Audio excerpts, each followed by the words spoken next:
Seorang pria menemukan sebuah batu rubi yang berharga di tepi sungai. Setelah dia pulang, para warga desa datang agar cek batu itu. Namun mereka tak tahu batu ini berharga berapa. Mereka tahu, batu besar seperti ini. Kalau potong salah posisi, mereka akan kecewa banget. Saat semua orang mengagumi batu ini, seorang ahli yang bernama Ton Dong En Ham datang. Seorang lelaki tua mendekatinya. Dia mau minta Dong En Ham menilai batu ini. Ton Dong En Ham sentuh batu. Setelah itu, dia bawa ke hidungnya dan cium baunya. Saat ini, dia merasa batu ini kasar banget. Sehingga dia tak bisa menilai secara benar. Untuk menghindari dimalukan, dia menemukan alasan untuk pergi. Setelah pulang rumah, dia mulai berpikir tentang batu itu. Batu yang kasar begitu. Sama dengan baju besi. Aku tak bisa menilai. Tak bisa menilai. Pada malam hari, Ton Dong Nam mau cek batu itu lagi. Saat bulan tertutup awan, dia pergi ke tempat batu itu. Diambil dari air. Batu ini pasti batu air. Kenapa batu ini terlalu kasar begitu?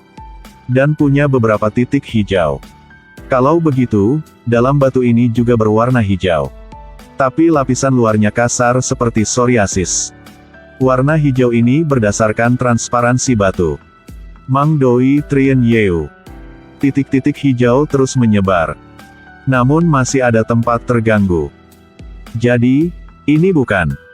Di bagian terganggu, apakah bagian dalamnya akan rusak? Tak bisa paham. Saat ini, Ton Dong Nam merasa bosan. Pintu di sampingnya tiba-tiba terbuka. Ton Dong En Ham segera bersembunyi. Ternyata itulah Duong Ngok En Han, pemilik batu ini. Duong Ngok En Han juga ahli batu permata. Namun Duong Ngok En Han juga tak tahu harga batu ini. Jadi, Duong Ngok En Han memutuskan menjual batu ini.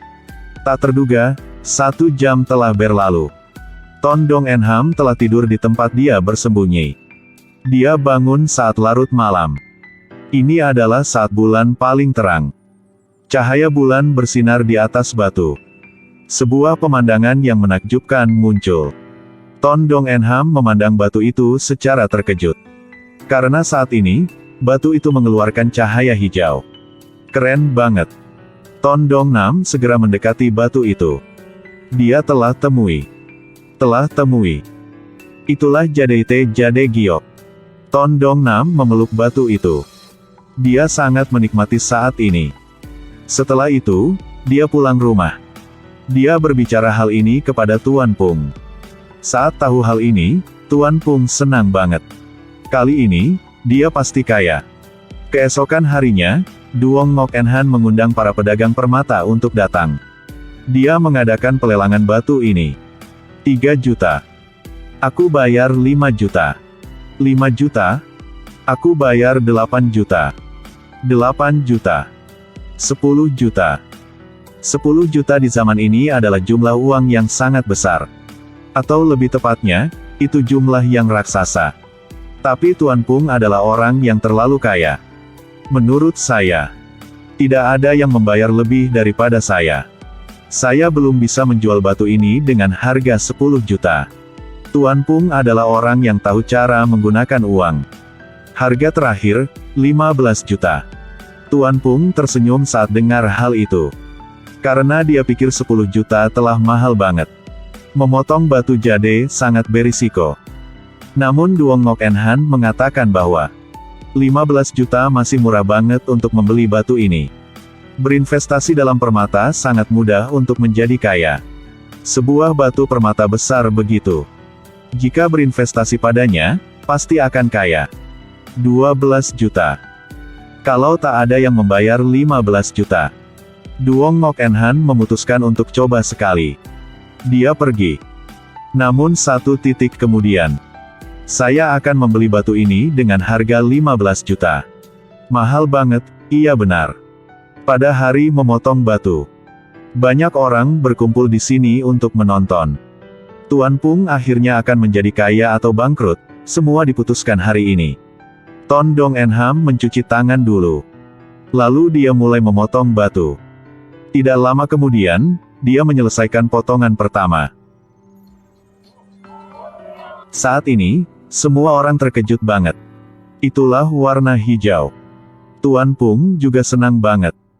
Melihat reaksi semua orang, Ton Dong En Ham berkata, "Batu jade ini. Dulunya, ada orang bayar 1 juta untuk membelinya. Namun saat ini, kalian telah lihat. Harganya bisa mencapai 18 juta. Inilah potongan kedua." Ahli Ton Dong En Ham berkata, "Saat potong bagian ini adalah lapisan batu normal, tidak berharga. Potong ke bawah. Giok jade akan muncul. Ukurannya sebesar meja. Tebal 2-3 cm. Aduh, giok jade berukuran sama dengan meja dan tebal 2-3 cm. Potongan tadi hanya awalnya aja." Setelah mengatakan itu, Ton Dong En Ham menaiki tangga agar mulai potongan kedua.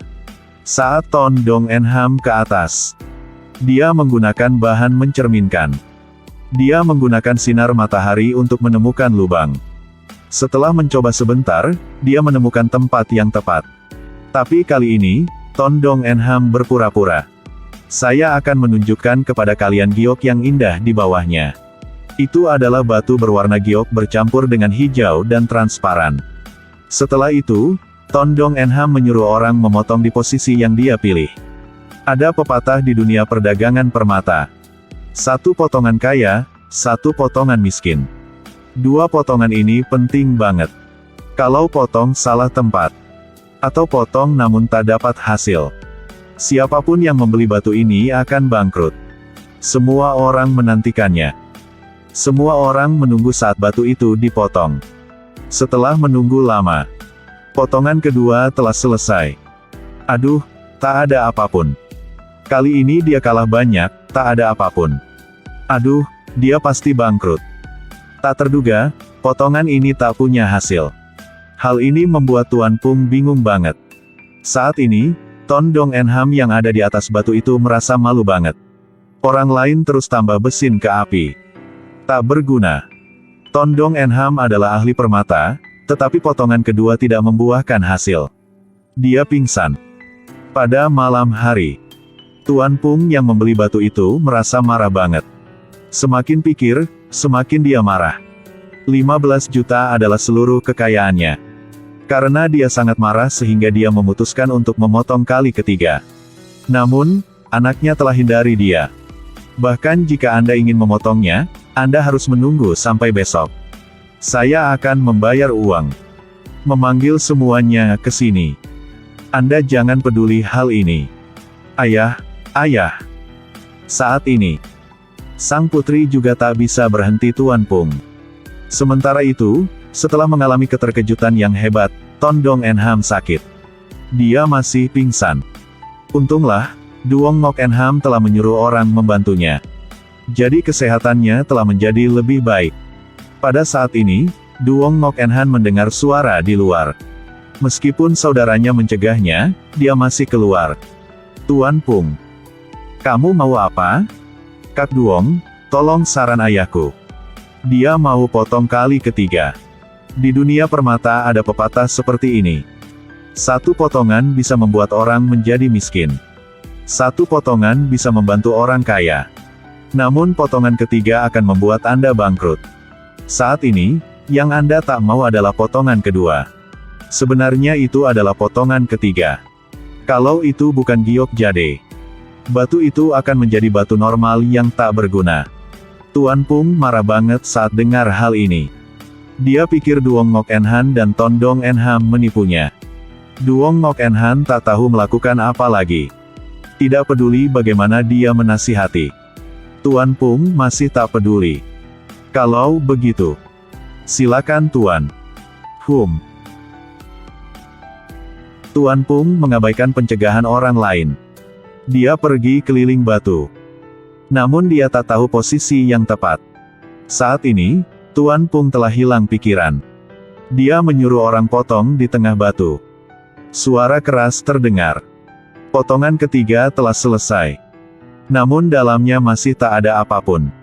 Dia pasti bangkrut. Tuan, Ayah. Tuan, Ayah. Apakah Anda masih baik?